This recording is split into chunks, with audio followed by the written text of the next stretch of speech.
आप सभी का एसआर एकेडमी में स्वागत है। मैं सुरेश सर आप सभी का स्वागत करता हूं। आइए शनिवार का जो टेस्ट पोर्शन है भारतीय संविधान का, इंडियन कॉन्स्टिट्यूशन का, उसके बारे में हम बात करेंगे आज। इससे पहले मैंने आपको हिंदी का और मैथ का पार्ट डाल दिया है और इसमें भी आपका गिनती के केवल 10 क्वेश्चन होंगे, लेकिन यहाँ पे आप देखेंगे कि मैं 50 से 60 क्वेश्चन आपका इंडियन कॉन्स्टिट्यूशन का कराऊंगा और हर क्वेश्चन के बारे में आपको डिटेल दूंगा। और वीडियो को ज़्यादा से ज़्यादा आप लोग शेयर जरूर कीजिए ताकि जो बच्चे पढ़ने नहीं आ पा रहे हैं उनको भी इसका प्रॉफिट मिले। ठीक है, तो आइए शुरुआत करते हैं। और ये यहाँ पे मेरा मोटिवेशनल कोर्स है, इसके बारे में हम देखते हैं। मोटिवेशनल कोर्स है कि किसी दिन जब आपके सामने कोई समस्या ना आए, किसी दिन जब आपके सामने कोई समस्या ना आए, आप सुनिश्चित हो सकते हैं कि आप गलत मार्ग पे चल रहे हैं। देखिए यही बात हो रहा है। मैंने ये मोटिवेशनल कोर्स इसीलिए लिया है क्योंकि आजकल की पीढ़ी ज़्यादातर आप देखिएगा कि क्या है, डाइवर्ट है। और जब डाइवर्ट होते हैं तो हमें किसी प्रकार की प्रॉब्लम समझ में नहीं आती, हमें लगता है हम सब कुछ सही कर रहे हैं। तो वैसे ही जब आप तैयारी करते हो और आपको परेशानियां समझ में ना आए, आपका दिक्कत ना हो, आपको प्रॉब्लम फंसे ही नहीं, एक भी क्वेश्चन आपका फंसता नहीं हो किसी दिन, तो समझ जाइए कि आपकी तैयारी अच्छी नहीं चल रही है। लेकिन आप रेगुलर पढ़ते हैं और आपकी प्रॉब्लम फंस रही है तो आप समझ जाइए कि आपकी तैयारी अच्छी चल रही है। क्योंकि प्रॉब्लम तो तभी होगा जब आदमी मेहनत करेगा, जब मेहनत ही नहीं करेगा तो प्रॉब्लम कहाँ से होगा। ठीक है ना। तो आइए शुरुआत करते हैं इसी मोटिवेशनल कोर्स के साथ। और पहला मेरा क्वेश्चन है आपका कॉन्स्टिट्यूशन का, भारतीय संविधान का। ये आपके सामने रहा, यहाँ पे मैं थोड़ा सा इसको ले लेता हूँ। अब यहाँ पे आप देखेंगे कि एक एक करके हम बात करेंगे। यहाँ पे बहुत ज्यादा कोई दिक्कत है नहीं क्वेश्चन में। कह रहा है निम्नलिखित में से कौन भारत के राष्ट्रपति के निर्वाचन हेतु निर्वाचक गण में सम्मिलित नहीं है। मतलब कि राष्ट्रपति का अगर चुनाव होगा तो उस राष्ट्रपति के चुनाव में कौन कौन शामिल होंगे। तो पहला मुद्दा तो ये आता है कि अगर राष्ट्रपति का चुनाव होता है तो एक चीज, यहाँ राष्ट्रपति से बात आई है तो थोड़ा सा मैं आपको क्लियर कर देना चाहता हूं, इसको समझ लीजिए कि अनुच्छेद 52 में राष्ट्रपति का बात कहा गया है। यानी भारतीय संविधान के अनुच्छेद 52 में ये बात कही गई है कि भारत का एक राष्ट्रपति होगा। ठीक है, और वो भारत का राष्ट्रपति क्या करेगा भाई, कैसे चुना जाएगा। तो देखिए जो यहाँ पे राष्ट्रपति की बात हो रही है, राष्ट्रपति के निर्वाचन में कौन कौन शामिल होगा, यहाँ क्वेश्चन यही है। तो सबसे पहले राष्ट्रपति के निर्वाचन में यहाँ पे निर्वाचन में कौन शामिल होगा भाई, तो सबसे पहला आएगा लोकसभा। दूसरा आपकी बात आएगी राज्यसभा। ठीक है, तीसरे पर्सन आपके शामिल होते हैं राज्यों की विधानसभा।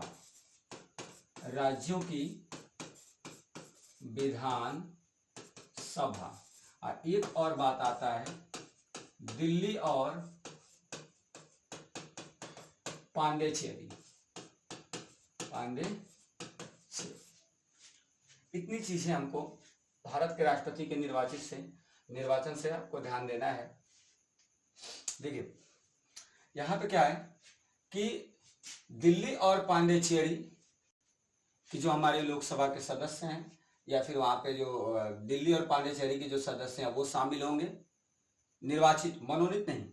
और लोकसभा के निर्वाचित सदस्य, राज्यसभा के निर्वाचित सदस्य और राज्यों की विधानसभाओं के निर्वाचित सदस्य।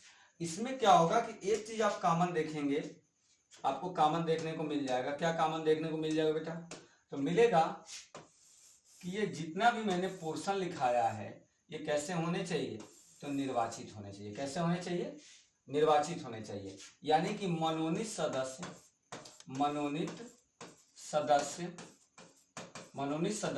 इसमें भाग नहीं लेंगे। राष्ट्रपति के चुनाव में मनोनीत सदस्य भाग नहीं लेते हैं, केवल निर्वाचित सदस्य ही भाग लेते हैं। तो कौन कौन आपके चुनाव में शामिल होगा इसके, तो लोकसभा के निर्वाचित सदस्य, राज्यसभा के निर्वाचित सदस्य और राज्यों की विधानसभाओं के निर्वाचित सदस्य, और दिल्ली और पांडिचेरी के सदस्य इसमें शामिल होंगे। इसको क्या हुआ है कि ये पहले से नहीं था, इसको क्या किया गया कि 17वां जो संविधान संशोधन किया गया उसी संशोधन के तहत दिल्ली और पांडिचेरी को शामिल किया गया है। एक चीज यहाँ पे और गौर कर लीजिए यहीं पे कि अभी तक जम्मू और कश्मीर को सम्मिलित नहीं किया गया है। फिर से मेरी बात ध्यान से सुनिएगा, अभी तक जम्मू और कश्मीर को भारत के राष्ट्रपति के चुनाव में शामिल नहीं किया गया है। और अगर केंद्र शासित प्रदेशों में बात अगर मैं करूं तो दिल्ली और पांडिचेरी ही केवल शामिल है और संशोधन आपका 17वां, और केवल निर्वाचित सदस्य भाग लेंगे, मनोनीत सदस्य इसमें भाग नहीं लेंगे। तो चलिए अब इस क्वेश्चन का आंसर हम ढूंढते हैं कि इसका आंसर क्या होगा। अब यहाँ पे आंसर की अगर हम बात करें बेटा तो ध्यान से देखिएगा थोड़ा सा क्या कह रहा है कि यहाँ पे बोला गया है ये वाला, इस वाले क्वेश्चन की बात हो गई है कि राष्ट्रपति के निर्वाचन में कौन भाग नहीं लेगा। तो अब देखिएगा थोड़ा सा, लोकसभा के निर्वाचित सदस्य बिल्कुल भाग लेंगे भाई, क्यों नहीं लेंगे। अगला, राज्यसभा के निर्वाचित सदस्य, अभी तो मैंने बताया। राज्यों की विधानसभाओं के निर्वाचित सदस्य बिल्कुल। और ये बताइए नहीं पूछा गया है और 3 तो हमारा सही है, तो चौथा ऑटोमेटिक गलत हो जाएगा, क्योंकि राज्यों की विधान परिषदों की बात तो हम किए ही नहीं है और ये आपके भारत के राष्ट्रपति के निर्वाचन में ये भाग नहीं लेते। इस प्रकार से क्या है आपका गलत है। आगे अगले क्वेश्चन पे आइए। अगला क्वेश्चन मेरा क्या कह रहा है, तो इसी प्रश्न की आपकी व्याख्या है ये, और यहाँ पे हम व्याख्या देखेंगे निर्वाचन संबंधी। संविधान के अनुच्छेद 54 क्या कहता है, तो राष्ट्रपति के निर्वाचक मंडल के सदस्यों का प्रावधान करता है। यानी कि अनुच्छेद 54 ये बताता है कि राष्ट्रपति के निर्वाचन में कौन कौन भाग लेगा। तो चलिए, संसद के दोनों सदनों के निर्वाचित सदस्य, संसद के दोनों सदन मतलब क्या, लोकसभा और राज्यसभा, ये दोनों आपको क्या करेंगे, इसमें हिस्सा लेंगे, दोनों हिस्सा लेंगे आपके, ठीक है। अब यहाँ पे हम बात करेंगे अगर, तो यहाँ देखिएगा थोड़ा सा, राज्यों की विधानसभाओं के निर्वाचित सदस्य बिल्कुल आपका भाई वो तो हिस्सा लेते ही हैं। दिल्ली और पुडुचेरी विधानसभाओं के निर्वाचित सदस्य, और ये कब लिए गए थे, तो 1992 में, और कौन सा संशोधन था, तो 17वां संविधान संशोधन द्वारा इसे शामिल किया गया था। नोट, आपको ध्यान क्या देना है इस बात में, तो राज्यों की विधान परिषद के सदस्य इस निर्वाचन में शामिल नहीं होते, और यहाँ पे वही नोट है, जम्मू कश्मीर अभी शामिल नहीं है, यानी राष्ट्रपति के चुनाव में जम्मू कश्मीर अभी शामिल आपका नहीं है। आइए नेक्स्ट क्वेश्चन पे चलते हैं। उम्मीद है आपको जो मैं व्याख्या कर रहा हूं पसंद आ रहा होगा। अगर आपको पसंद आता है तो आप जो है वीडियो को जरूर शेयर कीजिए अपने दोस्तों को। अगला है, भारत में राष्ट्रपति का चुनाव किया जाता है। अब इस क्वेश्चन के बारे में मैं आपको बता दूं, ये क्वेश्चन का यहाँ पे आंसर अगर देखें तो प्रत्यक्ष निर्वाचन द्वारा बिल्कुल नहीं भाई, क्योंकि भारत के राष्ट्रपति के चुनाव में जब हम सीधे तौर पे हम लोग हिस्सा लेते, अगर भारत का राष्ट्रपति का चुनाव हो रहा है और हम लोग भी वोटिंग करते, तो हम लोग ये बात कह सकते थे कि हम लोगों ने क्या किया है, राष्ट्रपति का चुनाव किया है, और इस प्रकार का चुनाव क्या माना जाएगा, प्रत्यक्ष माना जाएगा। लेकिन हम लोग भाग नहीं लेते हैं, हम लोग के द्वारा चुने गए प्रतिनिधि भाग लेते हैं, इसलिए अप्रत्यक्ष होता है। यानी राष्ट्रपति का चुनाव कैसा होता है, तो अप्रत्यक्ष होता है, प्रत्यक्ष नहीं होता है। यहाँ प्रत्यक्ष की बात की गई है, तो इसलिए आपका गलत। एकल हस्तांतरणीय मत प्रणाली द्वारा बिल्कुल भाई। अनुपातिक मत प्रणाली द्वारा, ये भी सही है। खुला बैलेट प्रणाली द्वारा बिल्कुल नहीं, खुला बैलेट प्रणाली द्वारा वोट हमारे भारत के राष्ट्रपति का नहीं होता। तो इस प्रकार से आपका आंसर कौन सही है, तो बी और सी दोनों आपके सही हैं, दोनों सही हैं। बात समझ में आया। चलिए अब इसकी थोड़ी सी मैं व्याख्या कर देता हूं ताकि आपका कंसेप्ट क्लियर हो जाए। आप कॉन्स्टिट्यूशन पढ़े हैं चाहे नहीं पढ़े, उससे कोई फर्क नहीं पड़ता। मैं सारी जानकारी आपको उस क्वेश्चन से रिलेटेड दूंगा और एकदम आराम से आप वीडियो देखिए, आपको सारी चीजें एकदम समझ में आ जाएगी। आइए नेक्स्ट बात करते हैं। क्या कहा जा रहा है भाई, संविधान के अनुच्छेद 55(3) के तहत भारत में राष्ट्रपति का निर्वाचन, देखिए, अनुपातिक प्रतिनिधित्व पद्धति के अनुसार एकल संक्रमणीय मत प्रणाली द्वारा होता है, और ऐसे निर्वाचन में मतदान कैसा होता है, तो गुप्त मतदान होता है। तो इसका मतलब कि वो दोनों सही था। अनुच्छेद 54 के अनुसार राष्ट्रपति के चुनाव के निर्वाचक मंडल में संसद के दोनों सदनों के निर्वाचित सदस्य और राज्य विधानसभाओं के निर्वाचित सदस्य तथा दिल्ली और पुडुचेरी विधानसभाओं के निर्वाचित सदस्य इसमें भाग लेते हैं। यह बात मैंने पहले भी कहा था, यहाँ भी आपको बता दिया है ना। आपसे जब भी आएगा कि ये बताइए निर्वाचक राष्ट्रपति के निर्वाचक मंडल के बारे में किस अनुच्छेद में बात कही गई है, तो आप कहिएगा 54 में, ठीक है ना। और इसकी जो प्रणाली दी गई है वो 55(3) में है। जनता राष्ट्रपति के निर्वाचन में प्रत्यक्षता भाग नहीं लेती, तो फिर कैसे लेती है ये, तो अप्रत्यक्ष भाग लेती है। कैसे लेती है, अप्रत्यक्ष भाग लेती है। तो ये आपका इस क्वेश्चन का डिटेल था, मैंने सारी चीजें आपको यहाँ पे एक्सप्लेन कर दिया। आइए नेक्स्ट क्वेश्चन पे चलते हैं। अगला क्वेश्चन क्या है मेरा, अगला क्वेश्चन कह रहा है कि निम्नलिखित में से कौन भारत के संविधान द्वारा प्रदत्त 6 मूल अधिकारों में से नहीं है। आपका पहला ऑप्शन है, आपका जो पहला ऑप्शन है वो क्या है, समानता का अधिकार, विरोध का अधिकार, शोषण के विरुद्ध अधिकार, धर्म की स्वतंत्रता का अधिकार। अब मैं आपको देखिए एक एक करके एक्सप्लेन कर दे रहा हूं, आपको ऑटोमेटिक समझ में आ जाएगा कि इसमें कौन सा नहीं है, क्योंकि आपको क्या बताना है, तो आपको ये बताना है कि कौन सा नहीं है, ठीक है। अब देखिए समानता का अधिकार कहां से कहां तक दिया भाई, तो 14 से 18 तक क्या है, समानता का अधिकार है। उसके बाद शोषण के विरुद्ध अधिकार अगर बात करेंगे तो 23 और 24 अनुच्छेदों में, ये अनुच्छेद है भाई, अनुच्छेद है, क्या है ये, अनुच्छेद है, ठीक है। और धर्म की स्वतंत्रता की अगर बात किया जाए तो ये कहां से कहां तक है, तो 25 से 28 तक धर्म की स्वतंत्रता की बात की गई है, ठीक है। अब ध्यान से मेरी बात सुनिए, समानता का अधिकार अनुच्छेद 14 से 18 तक है, और विरोध का अधिकार तो ऐसा कोई अधिकार आपका कॉन्स्टिट्यूशन नहीं देता, और शोषण के विरुद्ध अधिकार 23 और 24 में है, और धर्म की स्वतंत्रता का अधिकार 25 से लेकर के 28 अनुच्छेद तक आपके हैं। तो ये तो आपके 6 मूल अधिकारों में से एक थे, बस यही एक नहीं था और आपसे नहीं पूछा गया था, इसलिए आपका आंसर क्या हो जाएगा, तो आपका आंसर हो जाएगा बी नंबर। आइए थोड़ा सा और डिटेल कर देता हूं मैं इसके बारे में, ताकि आपका जो जानकारी थोड़ा सा है एक्स्ट्रा मिल जाएगा आपको। देखिए भारतीय संविधान के भाग 3 के अंतर्गत क्या दिया गया है, तो हमारा क्या दिया गया है, तो मेरा दिया गया है मूल अधिकार। क्या दिया गया है, मूल अधिकार। ये मूल अधिकार कितने अनुच्छेदों में है, तो अनुच्छेद 12 से लेकर के 35 तक हमारे केवल क्या दिए गए हैं, मूल अधिकार दिए गए हैं। और पहला आप देखिए 6 आपको मूल अधिकार हम बात कर रहे थे, उन्हीं 6 की मैं बात कर रहा हूं। पहला समानता का अधिकार, कहां से कहां तक, तो अनुच्छेद 14 से लेकर के अनुच्छेद 18 तक।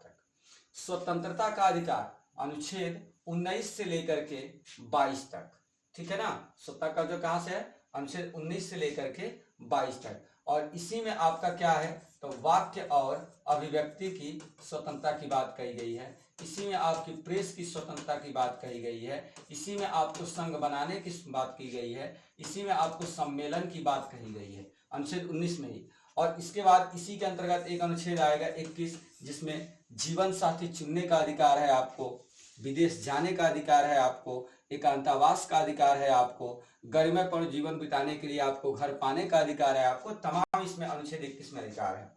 शोषण के विरुद्ध अधिकार यह आपका अनुच्छेद 23 और 24 में है, और धर्म की स्वतंत्रता का अधिकार 25 से लेकर के 28 तक है। संस्कृति और शिक्षा संबंधी अधिकार अनुच्छेद 19 और 30 में है। संवैधानिक उपचारों का अधिकार अनुच्छेद 32 में है। मैं अनुच्छेद 32 से एक चीज बता दे रहा हूं, यहां ध्यान दीजिएगा, इसको भीमराव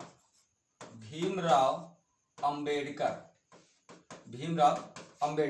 इन्होंने कहा कि यह संविधान का अनोखा भाग है, संविधान का अनोखा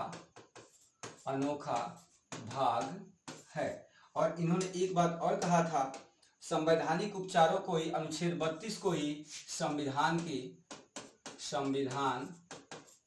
की आत्मा कहा है, आत्मा। ध्यान रखिएगा, अगर आपसे पूछा जाए कि ये बताइए डॉक्टर भीमराव अंबेडकर के अनुसार संविधान की आत्मा किसे कहा जाता है, तो अनुच्छेद 32 को, संवैधानिक उपचारों के अधिकार को। और भीमराव अंबेडकर जी ने किसे संविधान का अनोखा भाग कहा, तो संवैधानिक उपचारों के अधिकार को कहा था। तो इतने आपके अनुच्छेद जो है, जो 6 मैं आपको अनुच्छेद बता रहा, जो 6 आपको अधिकार बता रहा हूं, वो ये है आपके जो मूल अधिकार आपको दिए गए इतने अनुच्छेदों में, यानी कि 14 से लेकर के 32 तक। आगे एक बार आराम से इसको देख लीजिएगा। देखिए हर क्वेश्चन से मैंने पूरा का पूरा कोशिश किया है कि आपको डिटेल दिया जाए और आप बार बार वीडियो देखिए और बार बार आपका क्या हो, बार बार रिपीटेशन हो, क्योंकि बेटा रट्टा मारने से तैयार नहीं होगा। अगर रट्टा मारने से तैयार होता ना तो हर आदमी 2-4 बुक के रट्टा मार लेता और अधिकारी बन जाता, नौकरी पा जाता। ऐसा नहीं होता है। आपको क्या करना पड़ेगा, आपको बार बार चीजों को अपनी आंखों के आगे से गुजारना होगा, तभी जा करके ये सॉल्व होगा। ठीक है ना, इस चीज पे ध्यान दीजिएगा। नहीं तो आप लोग तो एक ही चीज आंखें के आगे से गुजारते हो, व्हाट्सएप। जब उठे आंख खुली व्हाट्सएप ले लेते हो, फेसबुक खोल लेते हो, यहाँ पे समय देते हो। अगर इस वीडियो पे ध्यान दिया करो, अगर बार बार यही देखो तो देखो आपका कैसे नहीं हो जाता है। अरे मत एक बार में देखो, 4 बार में देखो, कोई जरूरी है। ठीक है, आइए नेक्स्ट क्वेश्चन पे चलते हैं। ये क्वेश्चन देख लीजिए, भारत में नागरिकों को मौलिक अधिकारों में संशोधन कर सकता है। देखिए एक अभी आपके बारे में हम बताएंगे, केशवानंद भारतीवाद के बारे में हम आपको बताएंगे। केशवानंद भारतीवाद में क्या कहा गया था, केशवानंद भारतीवाद में कहा गया कि संसद को संविधान में संशोधन करने का अन्य अधिकार है, मतलब कि बहुत अधिकार है। लेकिन उसी में बाद में एक चीज और बात कही गई थी, लेकिन संसद कोई भी ऐसा संशोधन नहीं करेगा जिससे कि संविधान के मूल ढांचे को कोई नुकसान पहुंचता है। अगर मूल ढांचे को ऐसा कोई नुकसान पहुंचता है तो यह माना जाएगा कि यह संवैधानिक संशोधन नहीं है। ठीक है, तो यहाँ पे क्वेश्चन है कि भारत में नागरिकों के मौलिक अधिकारों में संशोधन कर सकता है कौन, लोकसभा? बिल्कुल नहीं भाई साहब। राज्यसभा? बिल्कुल नहीं। सर्वोच्च न्यायालय की तो बातें नहीं आती है। तब ऑप्शन कौन सा बचा, संसद। यानी संसद में लोकसभा और राज्यसभा दोनों आ जाते हैं, तो ये दोनों मिलकर करेंगे, यानी कि संसद करेगा। तो ऑप्शन आपका हो गया सी। आइए अब इसका डिस्क्रिप्टिव देख लेते हैं थोड़ा सा। वही चीज मैंने जो आपसे कहा था, क्या मैंने आपसे कहा कि केशवानंद भारती बनाम केरल राज्य 1973, ये नाम याद रखिएगा आप। ये नाम जो है ना, ये नाम वेरी वेरी इंपॉर्टेंट है। बिना इस नाम के आपको कुछ नहीं हो सकता है। बहुत ज्यादा क्वेश्चन आने वाला है, ध्यान दीजिएगा। केशवानंद भारती बनाम केरल राज्य 1973 के बाद में सर्वोच्च न्यायालय ने निर्णय दिया कि संसद की संविधान संशोधन शक्ति क्या है, विस्तृत है किंतु असीमित नहीं है, और वह मूल अधिकारों का संशोधन तो कर सकती है किंतु वह संविधान के आधारभूत तत्वों को परिवर्तित नहीं कर सकती है। यानी कि संसद को संशोधन करने का तो अधिकार है, लेकिन आप एक चीज आप हमेशा ध्यान दीजिएगा कि वो ऐसा संशोधन नहीं कर सकती जिससे कि वो क्या हो, आधारभूत तत्वों को नुकसान पहुंचे या फिर उनके द्वारा निकाले जाने का प्रावधान हो। तो इस प्रकार के संशोधन स्वीकार नहीं किया जाएगा। और अभी तक की सबसे बड़ी खंडपीठ केशवानंद भारतीवाद पे ही बैठी थी। ये भी क्वेश्चन आप याद रखिएगा, ठीक है ना। आगे अगला क्वेश्चन है मेरा, यहाँ पे देखिए 6वां क्वेश्चन। भारतीय संविधान में जैसा निहित है, निम्न में से कौन सा समानता के मौलिक अधिकार में सम्मिलित नहीं है। यानी कि अभी तो बात हुई थी समानता के अधिकार की, और समानता का अधिकार ये वाला जो आपकी बात हो रही है समानता के मौलिक अधिकार का किस अनुच्छेदों में है, तो मैंने बताया था कि 14 से लेके कहां तक है, 18 अनुच्छेद तक है। इस बात को आप गांठ बांध लीजिए, ध्यान दीजिएगा। अभी एक एक चीज की मैं चर्चा करूंगा, सारे भी घबराइएगा नहीं। तो पहला ऑप्शन है मेरा कि कानून के समक्ष समानता। ये तो भाई बिल्कुल सही है भाई, कानून के समक्ष समानता जो है वो सबको है। और ये कौन सा समानता मौलिक अधिकारों में सम्मिलित नहीं है, तो ये तो भाई मौलिक समानता के मौलिक अधिकारों में सम्मिलित है, कानून के समक्ष समानता। ठीक है, सामाजिक समानता, अवसर की समानता, आर्थिक समानता। देखिए सामाजिक समानता भी है, अवसर समानता भी है, लेकिन आर्थिक समानता की बात नहीं कही गई है, इसलिए आपका आंसर क्या हो जाएगा, ये वाला डी वाला। तो आपका डी आंसर हो गया। आइए इसकी व्याख्या देख लेते हैं हम लोग। व्याख्या देखते हैं। मैंने यहाँ पे पूरा डिटेलाइज कर दिया है ताकि आपको पढ़ने में दिक्कत ना हो, आपको ऐसा ना लगे कि मैंने पढ़ा नहीं है तो मुझे दिक्कत है। ठीक है, तो आइए यहाँ पे क्या बात हो रहा है, अनुच्छेद 14। मैंने बोला था ना कि अनुच्छेद 14 से लेकर के और यहाँ तक ये सारा का सारा मैटर, ये सारा का सारा मैटर किससे संबंधित है, तो समानता, समानता के अधिकार से, यानी कि समानता का मौलिक अधिकार से संबंधित है। अनुच्छेद 14 क्या कहता है? अनुच्छेद 14 कहता है कि विधि के समक्ष समानता या विधि के समान संरक्षण, यही आपका पहला ऑप्शन था। अनुच्छेद 15 क्या कहता है? धर्म, मूल वंश, जाति, लिंग। देखिए अनुच्छेद 15 क्या कहता है? धर्म, मूल वंश, जाति, लिंग एवं जन्म के आधार पर भेदभाव निषेध है। मतलब कि इन आधारों पर कोई भी व्यक्ति या कोई राज्य भेदभाव किसी व्यक्ति के साथ नहीं कर सकता। अनुच्छेद 16 लोक नियोजन में अवसर की समानता, यही वाला ऑप्शन आपका दूसरा था। लोक नियोजन में, यानी कि लोक नियोजन में अवसर की सबको समानता होगी और इसके कारण किसी को भेदभाव नहीं किया जाएगा। 17 अस्पृश्यता का अंत, मतलब कि छुआछूत का अंत। अच्छा, छुआछूत के अंत को हम कैसे खत्म कर सकते हैं भाई? पहली बात तो ये बनती है, तो पहला छुआछूत कैसे अंत होगा? पहला तो हम नियम बनाकर छुआछूत को कम कर सकते हैं। दूसरा, सभा और सम्मेलन करके, सम्मेलन करके। अगला क्या करते हैं? शिक्षा के द्वारा छुआछूत को खत्म किया जा सकता है ना। और भी कई सारी चीजें हैं जिनके द्वारा हम इसको खत्म कर सकते हैं। तो छुआछूत को हम नियम बना करके खत्म कर सकते हैं, सभा और सम्मेलन के तहत कर सकते हैं, शिक्षा के तहत कर सकते हैं, है ना। अभियान चला करके हम छुआछूत को खत्म कर सकते हैं। तो तमाम पोर्शन है जिसको आप इस तरीके से आप अस्पृश्यता का अंत कर सकते हैं। ये बात अनुच्छेद 14 में कही गई है कि किसी के साथ आप अस्पृश्यता का मतलब छुआछूत का भेदभाव नहीं करेंगे कि ये चमार है, ये डोम है, ये यहाँ नहीं बैठ सकता, ये वहां नहीं बैठ सकता। ये सारी चीजें खत्म हो चुकी है। और अब धरती पे क्या है? इंडिया में कॉन्स्टिट्यूशन हमारा कहता है कि इंडिया में सिर्फ इंसान है और इंसानों में कोई चमार या डोम, कोई ब्राह्मण पंडित नहीं होता और इस आधार पे कोई व्यक्ति उससे भेदभाव नहीं करेगा। हालांकि ये कहने की बातें नहीं होती तो केरल के जो साबरीमाला मंदिर है जिसमें औरतों को एंट्री नहीं था और उस एंट्री के लिए कि वहां के लोगों ने अपने अधिकार का मांग किया, तो ऐसा नहीं होता। अभी भी हमारे समाज में कुरीतियां हैं, भ्रष्टाचार है। सबसे बड़ी बात तो ये है कि हम उसी औरत को अछूत मानते हैं जो हमें पैदा करती है, 9 महीना तक अपने पेट में रखती है, जो अपने दूध से सींचती है और जिसका खून हमारे शरीर में दौड़ रहा है, उसी को हम अछूत मानते हैं। तो ऐसी कुरीतियों के साथ हम लोग क्या कर सकते हैं? इन सारी चीजों को खत्म नहीं कर सकते हैं, एक अच्छे देश का निर्माण नहीं कर सकते हैं, एक अच्छे राष्ट्र का निर्माण नहीं कर सकते हैं। ये सारी चीजें जो है हमको बाहर निकालना होगा। अनुच्छेद 18 उपाधियों का अंत, यानी कि अनुच्छेद 18 में उपाधियों के अंत की बात कही गई है। ठीक है, उम्मीद है आपको मैं जो भी मैटर उपलब्ध करा रहा हूँ आपको पसंद आ रहा होगा। अगर पसंद आए तो लाइक जरूर कीजिए और कमेंट जरूर कीजिए और अपने दोस्तों को शेयर जरूर कीजिए आप। ठीक है, आइए तो नेक्स्ट है मेरा क्वेश्चन 7 नंबर का, निदेशक तत्व क्या है? इस क्वेश्चन पे भी आपको थोड़ा सा ध्यान देना होगा क्योंकि यहाँ पे लॉजिकली बात हम लोग करेंगे। देखिए, वाद्य योग का मतलब क्या होता है? वाद्य योग का मतलब होता है कि जिसको लेकर के हम वाद विवाद कर सकते हैं, कोर्ट जा सकते हैं, वो वाद्य योग होता है। तो वाद्य योग तो मूल अधिकार होता है मेरा। क्या होता है? मूल अधिकार। क्योंकि मूल अधिकार का हनन होने पर हम कहां जाते हैं? कोर्ट जाते हैं। इसका मतलब वाद्य योग तो मूल अधिकार है, तो ये वाला तो ऑप्शन सही होगा नहीं। अवाद्य योग, अवाद्य का मतलब क्या होता है?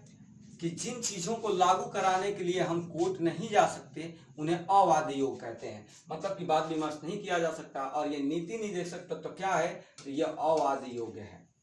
और आपसे पूछा जाए कि मूल अधिकार क्या है, तो वाद्य योग है। अब दोनों में देखिएगा, जो मूल अधिकार है वो ज्यादातर राज्यों के विरुद्ध दिया गया है और जो नीति निर्देशक तत्व है ये अधिकार किसको है? तो राज्यों का अधिकार है। अब क्या करेगा? राज्य के पास अगर सुविधा है तो नीति निर्देशक तत्वों को उपलब्ध कराएगा, अगर सुविधा नहीं है तो उन्हें उपलब्ध कराएगा। ठीक है ना, ये उसके हाथ में है। लेकिन मूल अधिकार सीधे सीधे व्यक्तियों को दिया गया है जिससे राज्य हरण नहीं कर सकता। कठोर और लचीले का तो बात ही नहीं आता। ठीक है, तो ऑप्शन हो जाएगा आपका बी नंबर। नेक्स्ट क्वेश्चन, थोड़ा सा व्याख्या देख लें आप। और वेरी वेरी इंपॉर्टेंट, नीति निर्देशक तत्व किसमें है? तो अनुच्छेद भाग 4 के अनुच्छेद 36 से 51 तक नीति निर्देशक तत्वों की बात कही गई है। और अनुच्छेद 36 में ही मैं आपको बता दूं कि यहाँ पे परिभाषा दी गई है किसकी, तो राज्य की परिभाषा दी गई है। अनुच्छेद 36 में राज्य की परिभाषा दी गई है और नीति निर्देशक तत्वों को भी आपको ज्यादातर वही एक्सप्लेन किया गया है। नीति निर्देशक तत्व राज्य का कर्तव्य होता है। मैंने पहले ही कहा, देखिए कर्तव्य के लिए आप किसी को दंड नहीं दे सकते। जैसे मान लीजिए कि मेरे माता पिता हैं, तो मेरा मन करेगा तो मैं सेवा करूंगा, मेरा मन नहीं करेगा मैं नहीं सेवा करूंगा, ये मेरा कर्तव्य है। मैं चाहूं तो उस कर्तव्य को पूरा करूं, चाहूं तो ना करूं। इसके लिए आप मुझे जेल में नहीं डाल सकते। ये मेरे सोच के ऊपर है, ये मेरे मन के ऊपर है। तो वैसे ही ये जो आपके हैं नीति निर्देशक तत्व है, ये राज्य के कर्तव्य है और राज्य के पास अगर सुविधा होगी तो वो उपलब्ध कराएगा और नहीं तो नहीं उपलब्ध कराएगा। सपोज दैट ऐसे समझिए कि मान लीजिए कि आपके पिताजी कह रहे हैं कि हमको पांचों धाम, पांचों तीर्थ करा दो, वैष्णो देवी भेज दो, फलाना ठिकाना, मान लीजिए कि मुस्लिम है आप तो आपसे कहें कि मक्का भेज दो मुझे, है ना, मदीना भेज दो मुझे, तमाम चीजें कहे, कोई कहे मुझे गया भेज दिया, अयोध्या भेज दीजिए, ऐसी बातें कहें और आपके पास अगर सुविधा नहीं है तो आप कैसे पूरा करेंगे। हम मानते हैं कि हमारे माँ बाप का जो सपना है उसे पूरा करने का हमारा कर्तव्य है, उनकी सेवा करने का हमारा कर्तव्य है, लेकिन अगर हमारे पास सुविधा नहीं है तो हम कहाँ से पूरा करेंगे भाई, नहीं कर पाएंगे। तो वैसे ही राज्यों का कर्तव्य है कि नीति निर्देशक तत्वों को बना करके लागू करके लोगों को दिया जाए, लेकिन अगर उसके पास संसाधन की कमी है तो वो इस बात को पूरा नहीं करेगा और इसको पूरा नहीं करने के एवज में आप कोर्ट में इस बात को लेकर नहीं जा सकते कि उन्होंने नीति निर्देशक तत्वों का हनन किया है।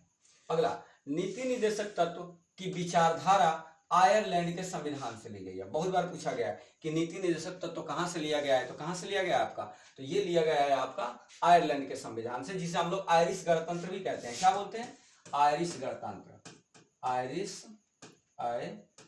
गणतंत्र, आयरिश गणतंत्र भी हम लोग कहते हैं। अगला, नीति निर्देशक तत्व वाद्य योग्य या न्याय योग्य नहीं है। मैंने पहले ही बोला कि वाद्य योग्य और न्याय योग्य कौन है, तो मूल अधिकार है। ये कैसा है, अवाद्य योग्य है, ठीक है। लोक कल्याणकारी राज्य की विचारधारा नीति निर्देशक तत्वों में भी पाई जाती है। यानी लोक कल्याणकारी विचारधारा जो है वो राज्य की जो विचारधारा होती है कि मतलब लोगों का कल्याण करना, उनके लिए काम करना, ठीक है, तो यह नीति निर्देशक तत्वों के अंतर्गत आता है। केटी शाह के अनुसार यह एक ऐसा चीज है, वेरी वेरी इंपॉर्टेंट, कई बार पूछा जा चुका है, ध्यान दीजिएगा, ये भी कई बार पूछा जा चुका है, ये बहुत बार पूछा जा चुका है। आपसे कहा गया है कि केटी शाह के अनुसार, ये एक व्यक्ति हैं और उनके अनुसार क्या है, तो नीति निर्देशक तत्वों के बारे में कहते हैं कि यह एक चेक है जो बैंकों की सुविधा के आधार पर भुगतान किया जाएगा। ये लाइन याद रखिएगा। अंबेडकर ने नीति निर्देशक तत्व को संविधान की अनोखी विशेषता कहा है। सॉरी, मैंने वहां पे थोड़ी सी मिस्टेक कर दिया था, मुझे अनुच्छेद 32 के जो एवज में मैंने बोला था वो लाइन आपकी गलत है। मैं फिर से उस बात को सुधारता हूं और सॉरी इसके लिए, क्योंकि वहां पे मुझे ये कहना था कि भारतीय संविधान का जो है आत्मा, भारतीय संविधान का आत्मा जो है भीमराव अंबेडकर ने कहा था, तो उस बात को बताया मैंने, इस बात को भी वहीं बता दिया था, तो इसके लिए sorry by heart, very very sorry. देखिए, अंबेडकर ने नीति निर्देशक तत्वों को संविधान की अनोखी विशेषता कहा है। ये जो है लाइन याद रखिएगा, इस पे थोड़ा सा मैं बोल गया, बोलते समय ध्यान मैंने नहीं दिया, ठीक है ना, क्योंकि दिन भर भी पढ़ाना ही रहता है, सुबह से शाम तक कोचिंग चलती है और शाम को आकर के लिए आपको मैटर इकट्ठा करता हूँ, फिर रिकॉर्ड करता हूँ, तो थोड़ा बहुत डिस्टर्बेंस होता है, लेकिन सॉरी उस चीज के लिए, ठीक है। नेक्स्ट पार्ट पे आते हैं। अगला, ये आपका 8वां नंबर क्वेश्चन है, कल्याणकारी राज्य की संकल्पना का समावेश भारतीय संविधान में है। तो अभी तो बात हुई है, किसमें है आपका, तो यहाँ पे आप एक चीज देखिएगा, यहाँ पे अगर मैं देखूं ना तो ये वाला भी आंसर होगा और ये वाला भी आंसर होगा, ठीक है। यहाँ पे दोनों होना चाहिए था, लेकिन अगर सुपर आंसर की अगर बात किया जाए, यहाँ पे अगर सुपर आंसर की बात किया जाए तो राज्य, यहाँ पे कल्याणकारी राज्य की संकल्पना का समावेश भारत के संविधान किसमें हुआ है, तो राज्य के नीति निर्देशक तत्वों में हुआ है। किसमें हुआ है, राज्य के नीति निर्देशक तत्वों में हुआ है, ठीक है ना। यहाँ पे चौथी अनुसूची की बात कर रहा है, भाग की बात नहीं कर रहा है, तो चौथी अनुसूची का तो नाम मत लीजिए। मौलिक अधिकारों में कुछ चीजें हैं, नहीं मौलिक अधिकारों में नहीं है, तो ये नहीं हो सकता। प्रस्तावना में कुछ बातें कही गई, प्रस्तावना में भी कुछ बातें कल्याणकारी के बारे में, राज्य के बारे में कहा गया है, लेकिन यहाँ पे सुपर आंसर अगर हम चूज करेंगे तो हमारा राज्य का नीति निर्देशक तत्व आएगा। आइए डिटेल देख लेते हैं यहाँ पर। ठीक है, डिटेल तो है नहीं, वहां से सिंपल सी बात थी। यहाँ पे जो आपका क्वेश्चन है क्या कह रहा है कि भारतीय संविधान में सम्मिलित नीति निर्देशक तत्वों की प्रेरणा हमें किस संविधान से प्राप्त हुई। तो अभी तो बात हुई थी, कहां से हुई है, हमारी आयरलैंड से हुई है। तो आपका ऑप्शन हो जाएगा आयरलैंड। ऑस्ट्रेलिया से क्या लिया गया है, समवर्ती सूची लिया गया है, समवर्ती सूची लिया गया है। अमेरिका से तो आप जानते ही हैं क्या लिया गया है, मूल अधिकार लिया गया है आपका, ठीक है, मौलिक अधिकार। फ्रांस से आपका क्या लिया गया है, वेरी वेरी इंपॉर्टेंट। तो आप इसको वाले को कमेंट करिए मुझे, और कमेंट करके मुझे बताइए कि फ्रांस से आपके भारतीय संविधान में क्या लिया गया है। एक क्वेश्चन मैं आज भी आपको फिर आपके सामने छोड़ता हूं, और इसके लिए कमेंट करके आप मुझे बताएंगे। नेक्स्ट क्वेश्चन मेरा क्या कहता है, किस संशोधन द्वारा भारतीय संविधान में नागरिकों को मूल कर्तव्यों को शामिल किया गया था। ये आपके पास ऑप्शन है, 42वां संशोधन, 56वां संशोधन, 73वां संशोधन और 58वां संशोधन। तो आपका आंसर हो जाएगा 42वां संविधान संशोधन। यानी 42वां संविधान संशोधन द्वारा सरदार स्वर्ण सिंह की सिफारिश पे इसको शामिल 42वां संविधान संशोधन द्वारा 1976 में इसे शामिल किया गया था। और मूल कर्तव्यों की जो संख्या है वो कितनी है, तो 11 है। अब इसके बारे में मैंने डिटेल किया है, तो यही हम देख लेते हैं क्या बात चर्चा करें। यहाँ पे देखिए, भाग 4 क के अनुच्छेद 51 क में क्या दिया गया है, तो मूल कर्तव्य दिया गया है। यानी कि नागरिकों का कर्तव्य दिया गया है कि प्रत्येक नागरिक का एक कर्तव्य होगा। ठीक है, क्या होगा भाई, मूल संविधान में मौलिक कर्तव्य का उल्लेख नहीं था। ये बात को आप गांठ बांध लीजिए। यानी कि मूल संविधान में आपके मूल कर्तव्य नहीं थे। ये कब शामिल किए गए, तो 42वां संविधान संशोधन द्वारा 1976 में और स्वर्ण सिंह समिति की सिफारिश पर किया गया था। ये लाइन भी आपका 3 स्टार की 2 स्टार की है। 1976 के समय 10 मौलिक कर्तव्य थे। यानी कि 1976 के समय केवल 10 मौलिक कर्तव्य थे, और वर्तमान में टोटल 11 मौलिक कर्तव्य है। यानी कि 2 प्रकार से क्वेश्चन बनेगा कि ये बताइए कि 1976 से पहले कितने मौलिक कर्तव्य थे, तो आप कहेंगे 10। 76 के बाद कितने, या अब वर्तमान में कितने हैं, तो 11 हैं। 11वें कर्तव्य का विषय शिक्षा है। यानी कि 11वां जो आपका मौलिक कर्तव्य आपको बताया गया है वो क्या है, शिक्षा है। 11वां कर्तव्य 86वां संविधान संशोधन 2002 में जोड़ा गया था। ये भी आपका इंपॉर्टेंट है। ठीक है, तो यहाँ पर मैंने आपको इतनी सारी चीजें एक्सप्लेन कर दिया है। ठीक है, और ये जो है आपका समाप्त होता है। यहाँ पे 10 क्वेश्चन पूरे हो गए। अगर आप ध्यान से देखेंगे और इसको लिखेंगे तो ये आपके 60 से ऊपर क्वेश्चन है, 60 से ऊपर क्वेश्चन है। अगर आप मेहनत करेंगे और ऐसे ही आप हमको बढ़िया से फीडबैक दीजिए तो हम आपके लिए इससे भी बेहतरीन जो क्वेश्चन हैं, जो इससे रिलेटेड पार्ट हैं, वो मैं ला दूंगा और आप घर बैठे तैयारी अपनी अच्छी कर सकते हैं।